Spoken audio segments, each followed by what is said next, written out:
Hello humans, Dr. Kai here. So I've noticed that there's not that much information online right now that reviews the GeForce RTX 3090 graphics card with respects to VR. So I thought I'd give a review on that. I'm in a privileged position that I was able to get it only 3 weeks after launch. Just goes to show how crazy the stock situation is and how bad this launch was. I ordered it within the first 8 minutes of it going live, and it still took 3 weeks before I got one in my hands. And I'm lucky. A lot of people haven't got it, and that's probably why there isn't that much information out there. I hope to convince you in this video that this graphics card here, the GeForce RTX 3090, is the definitive VR gaming graphics card on the market. And in fact, quite possibly you're not going to need anything better.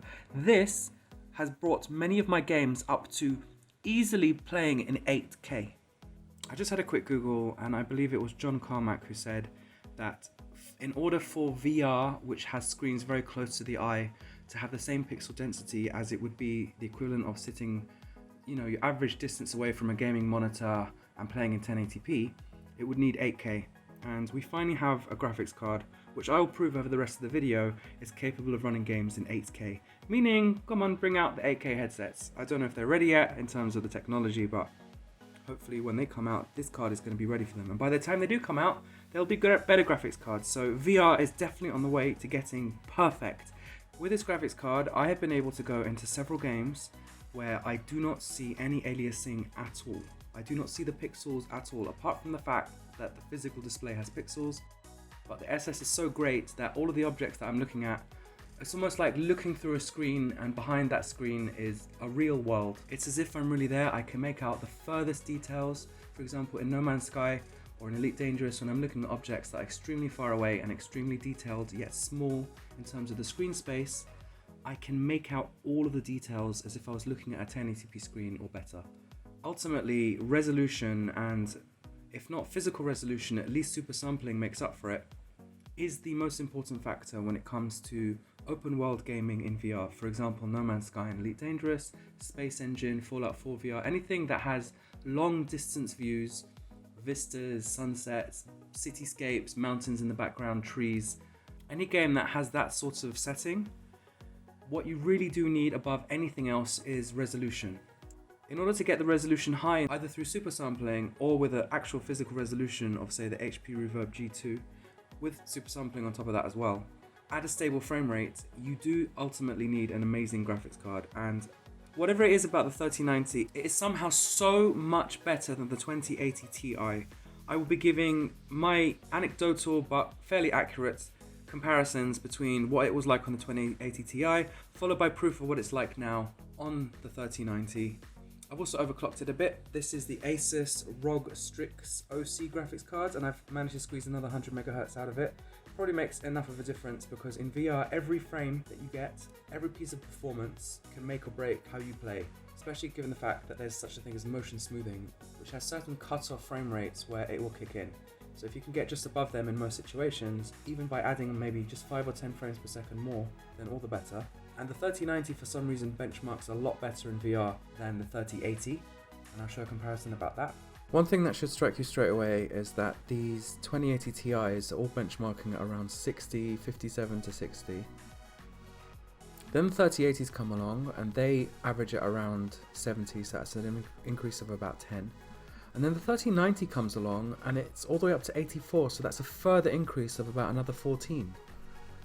So it sounds like, without knowing very much about the processors and the builds and the overclocking, it sounds like the 3090's increase over the 3080 is even more than the 3080's increase over the 2080 Ti. I have to say that it was seeing this that motivated me to go for the 3090 despite my better judgment that it was so expensive and only a 10 to 15% increase. It did seem to me though that with a better improvements when the resolution is higher, and the fact that those extra CUDA cores might help for the extra parallel processing required for VR, that it would be particularly good for VR, and that those gains that were reported of only 10 to 15% extra of the 3080 would actually be a lot more significant in VR. Turns out I was completely right. I have to say that I had high expectations for the 3090, don't get me wrong, but I would say it's at least 2 or 3 times as good as I possibly could have imagined it. It really has brought my VR right up to exactly where I want it. The only thing I want now is maybe to slightly improve the frame rates and see if I can get 90 frames per second all the time rather than relying on motion smoothing. But I've always found that that's a bit of a difficult quest because most games have lots of little moments and movements that cause the frame rates to dip, and you're almost always going into motion smoothing no matter how well you do. You can have a baseline of about 5 milliseconds, which is like 180 frames per second, but you'll still be going into the yellow and the red on Steam VR's monitoring. So generally speaking, you do have to get comfortable with motion smoothing in most games. So if you just make your target to go into motion smoothing like I do, you will find that you can get the resolutions really high. Just, as I said before, high enough that you can actually see the furthest details of big open worlds. I can't believe that we got there. I never thought that the 3090 would be taking us there. Let me show you. Before I show you one more thing, this is the overclock I've managed to achieve. I still haven't fully tweaked it to work out what's the best. I've put the memory clock up by about just under 10%. It's normally 19,500 and I've added another 1,700. The core clock, this is the boost clock, and the base for boost clock on the 3090 is 1,700. This was an OC card, so it was 1,850, and I've added another 120 on top of that to bring it nearly up to 2,000. Again, I'm not sure whether I can fiddle this to get it a bit better, but it's definitely a good start for an overclock. It's very stable. The card runs very cool even at this great overclock. An amazing card, it really is. All my expectations have been shattered about this card. I'm just completely blown away. Now let's do some real tests. So I've got the custom resolution multiplier up to 300%. Note that in all of these tests, my general resolution is 100%. And I do all of my upscaling per video game setting. So No Man's Sky is at 300%, that's the resolution I'm getting. As you can see, I'm staying mostly in the yellow, which means that very distant trees and blocks, you can make out their detail there, and that's exactly how it looks in the game. It's a lot bigger, it's a lot closer, but you can fully make out the detail. There's no aliasing at all. It's incredible. I can see No Man's Sky all the way to the edge. Now, on the 2080 Ti, I was playing this at 150%, and I was getting worse performance than this. Now, the game has updated, and there have been a few optimizations, so I don't know how much of it is to do with that. So that's not necessarily the best comparison, but I will say, see, now you can see the details even better in the background. Look at that. You can see that far now in VR.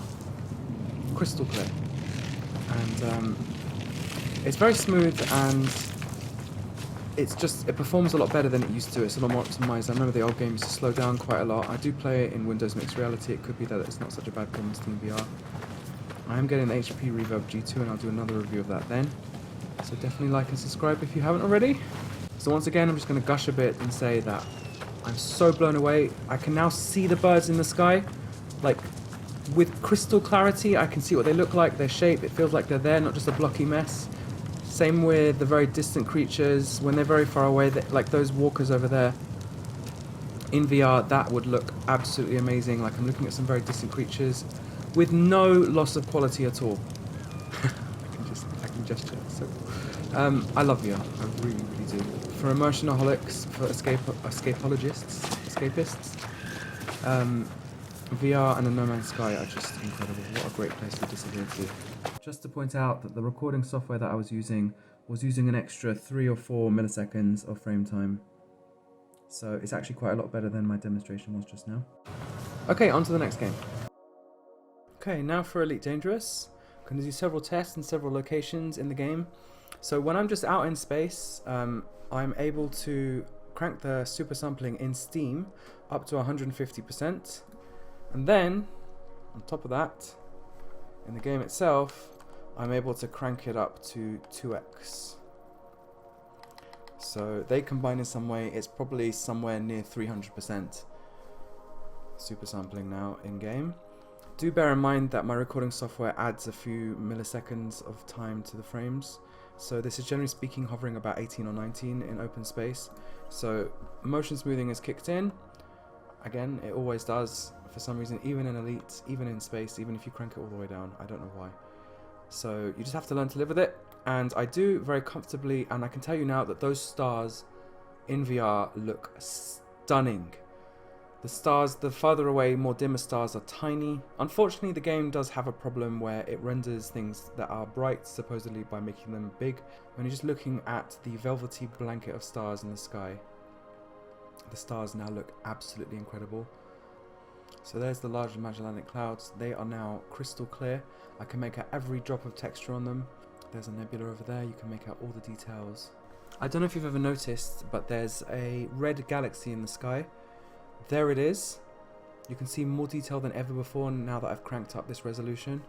You can even see it now in this recording. I always thought it was a bar galaxy, but it's actually a more irregular galaxy with a big cloud to one side. There is a brown dwarf, and it's got a ring around it that you can make out very clearly. Never before were you able to make out those rings so clearly when they're that small. In VR, I can see every one of the inner rings and everything, even though it's dim. I can see where it creates a shadow across. I can see the clouds on the surface of that gas giant. It's absolutely incredible. I couldn't want it any better. Again, the only thing I'd like is to one day get the frame rate down to 90 frames per second constantly, if that's ever going to be possible with optimizations and various things. Maybe 1 or 2 more generations of graphics cards, but for now, that is good enough. And if you want, you can turn it down. The way I used to play was like this. So I used to play with that on one, the 150. Actually no, it was either switch between those two. So let's say that. So there we go, we're down in the 9s now, but in the 10s, and they're generally tending to stay like that, and that is a really good resolution as well.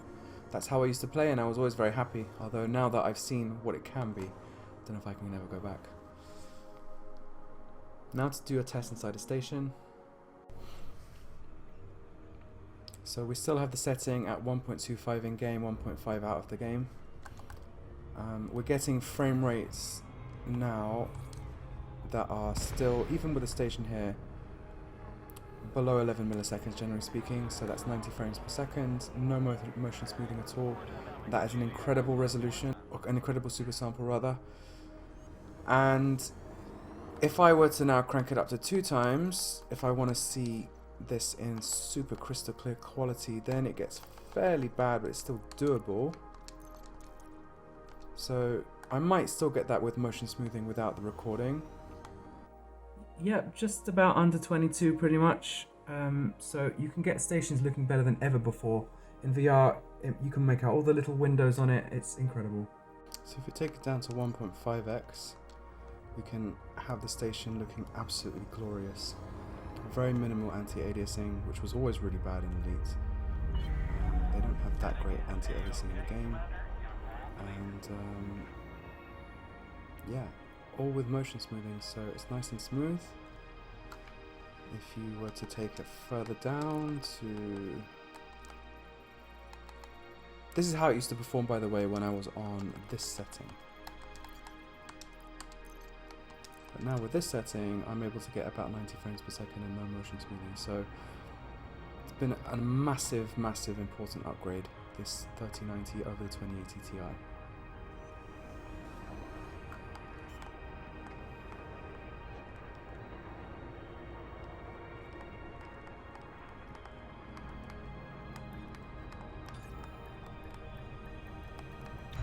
Seriously, whatever it is that you want out of your gaming in VR, some people have to have good frame rates. Well, you can have that now with incredible quality. You can also have absolutely mind-blowing, crystal clear, incredible quality and decent motion smoothing frame rates. This is the king of VR, this card. Now let's test Space Engine, where something even more incredible happens. Okay, now Space Engine. Firstly, take note of the frame timings. We're getting 8 milliseconds, well within 90 Hz. Can turn around, it's always going to stay under that because it's really good. Look at my settings. So in visual style, I have scale to 1. In graphics, I've got landscape load all the way at the top. I've got landscape loading speed in VR all the way at the top. I want to point out that on my 2080 Ti, keep this in mind, I kept that down at 2. That is basically how quickly the terrain gets more detailed as you get closer, and that takes up a lot of processing power, and having it anything above 2 would create a very janky experience landing on planets. Now I have it all the way at 20. I haven't done a full test on every type of planet, but I've done quite a few different rocky planets, and all of them have been the same. You're going to see. I've also had this all the way on max. We can try that now, actually, see if that makes a difference. Yeah, that kind of... Yeah, there's a brief load as it goes to the max. That's basically the quality of these clouds. But once it's there, it's fine. Okay.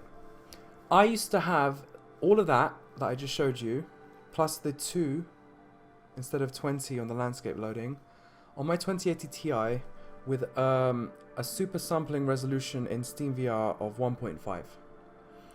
When I used to land on planets, it used to get a bit slow. We'd say go all the way up to the 19s, 20s, occasionally dip into the red, basically over 23. But generally speaking, it was just within tolerable levels for motion smoothing. Now look at my super sampling. You ready?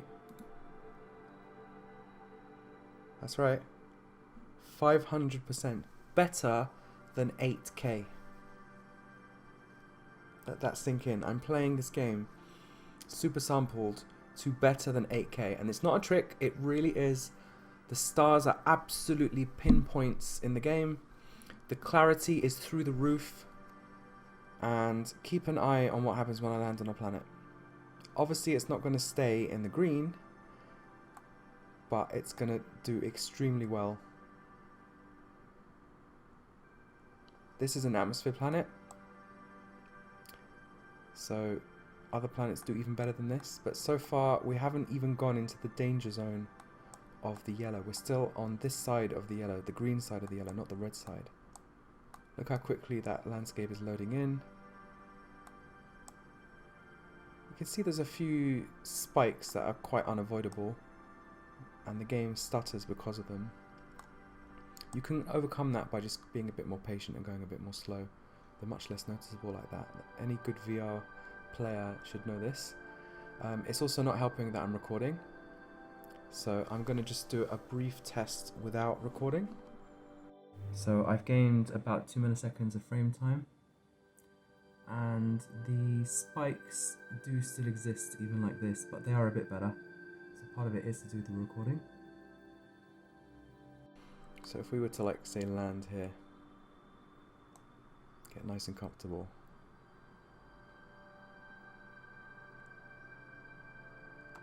There we go. That texture on the ground is just stunning. In my eye, in VR, I feel like I'm there. I'm standing on one of a quintillion, whatever it is, septillion, quadrillion, dodecahillion planets in this game. In one of the many billions and billions and billions of galaxies, and it just looks like this. It's seamless. It's in 500% resolution. I don't even need it in 500% resolution. I can turn it down to 300 and it will still look fantastic, and I get even better frame rates than this. I might be able to turn on some of the more extreme settings that not that actually noticeable. For example, in this game you have graphics. You have self-emission planet shine, which, because it's a procedural game, the lighting doesn't get baked in, so it's lighting that takes up a lot of performance. But yeah, just blown away. This is the king of VR. Have I said it enough? Such an improvement. Space Engine specifically is a well-optimized game. The extra CUDA cores must be playing a big part, the extra VRAM.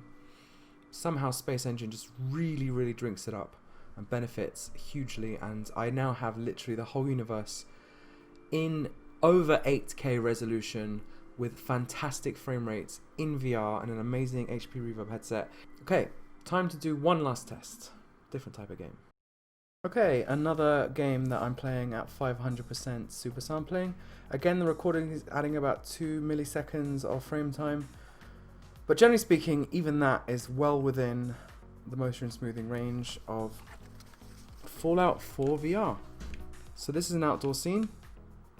Apart from some weird Z fighting on the mountains over there that you saw at the beginning of the video, there's no aliasing anymore. Oops. Didn't mean to do that. My controllers are pointing the wrong way. So now I'm able to play in a proper open world VR game with very distant views and vistas and cityscapes in the maximum possible resolution allowed in Steam VR at the moment, which is well over 8K resolution, as you can see, at a very comfortable very nice frame rate. And if I don't want to push it this far, I mean, seriously, do I need to? If I want to go down to 250%, which is also pretty good, I can easily get within 90 Hertz and not have to kick in the motion smoothing. It obviously looks a lot nicer to me now than it does to you in the recording. I'm sure there's a lot of lag in the recording, but you can trust the numbers on the right that this is a very smooth, pretty much 90 frames per second thanks to motion smoothing. It's particularly good in this game to have a high resolution because you're doing a lot of aiming and shooting. Being able to see the head that you're trying to shoot when you're going for the headshot, even if it's all the way at the end of this street, is just so fantastic. It adds so much to immersion. Generally speaking, resolution just really does crank immersion through the roof. I'm over the moon that gaming is now at this stage. I had no idea it was coming so soon. This is the future of gaming. High resolution at good frame rates, making everybody happy. Hopefully better lenses are coming with the Reverb G2, they supposedly are. Better motion smoothing, so we can rely on it even more. Wider fields of view, it's all possible and it's all coming. So I think VR has an amazing future right now. And if you want to get the best possible experience you can in terms of immersion, in terms of escapism, then the 3090 is very much your card. You should do everything you possibly can to get your hands on one. Try and get one second hand, be patient and wait if necessary. I mean, to be honest, even if you order one now, it's looking at like 3 to 6 months before you get one. I may be exaggerating, but right now they're impossible to get. In many places you can't even pre-order them. Do note how quiet it is. It's only a slight bit louder than my regular fans on my computer. And yet, further proof that this really does work even better without the recording software I'm using. We've gained another 2 milliseconds. Another thing that I like to point out is that many people use VR as a place to do other things. For example, they use OVR software like OVR Toolkit, like I'm using here, which lets you bring up windows from your computer, etc. As you can see. And on the 2080 Ti, for some reason I found that if the frame rate timing was quite high, it was a particularly unoptimized game, like an indie game like very much No Man's Sky had this problem. After a while, this would start to cause lots of jankiness and lots of juddering, and the frame rate stuttering would go crazy and it'd be horrible and it wouldn't really recover. It would like shoot up to the 40s and the 80s and the 120s. It was crazy, like 160s. I have not noticed that since the 3090 came, even at comparable frame timings. It feels like it's just a lot more optimized. It's obviously benefiting from the more CUDA cores and the parallel processing. So really is answer to every single problem I had with VR. I'm just so impressed. I've said everything I want to say. If I haven't convinced you to get this card, then nothing will convince you. But you should definitely have hope, at least in the next round of graphics cards, where the 4070, which is going to be better than the 3090, and it's going to be only $300 or whatever it's going to be, you're going to be able to get that and afford that. And one day you are. It's just around the corner. The 5nm cards are coming in 6 months. So whether it's this or the next series, VR is there. It's definitely there now. I don't understand how I've got it so good. If you want to see the rest of my specs, they're in the description, but I'm going to be spending a lot of time really enjoying VR now. I understand the longing and the desire to have one if you can't afford one, but can I just give a word of encouragement? I'm by no means a rich man, definitely not. I have always come up with very ingenuitive ways of raising the money when I need it for my gaming because I take it so seriously. Whether it means taking on extra work, whether it means saving months in advance, whether it means selling my previous graphics card well in advance to raise enough money, finding other things around the house to sell, whatever it takes, because I take this so seriously, it's my main hobby, I always find a way to afford it. So I wish everyone good luck in getting this card, and do bear in mind, I haven't compared this directly with the 3080, so it could be that it's not that much better. I would very much appreciate it if someone could run similar tests on similar games on a 3080 with a similar machine, and any videos like that are shared with me in the comments, I will pin or I'll copy and paste them into my pinned comment and the description. For the rest of my build, again, find it in the description. We're finally there, guys. We're now finally able to escape into these worlds like we always dreamed of since we were kids. Hope to see you in No Man's Sky, in Elite Dangerous and other games. Microsoft Flight Simulator is coming out soon on the HP Reverb G2, which I'll be getting, and I might do a review of that, so definitely subscribe if you haven't already. Check out my Sailing Amongst the Stars series on space documentaries, fairly professional, although indie, and hopefully quite interesting with a bit of a different take on various things. Otherwise, so long, humans. To the heavens to see what secrets they hold. Join me as I sail amongst the stars.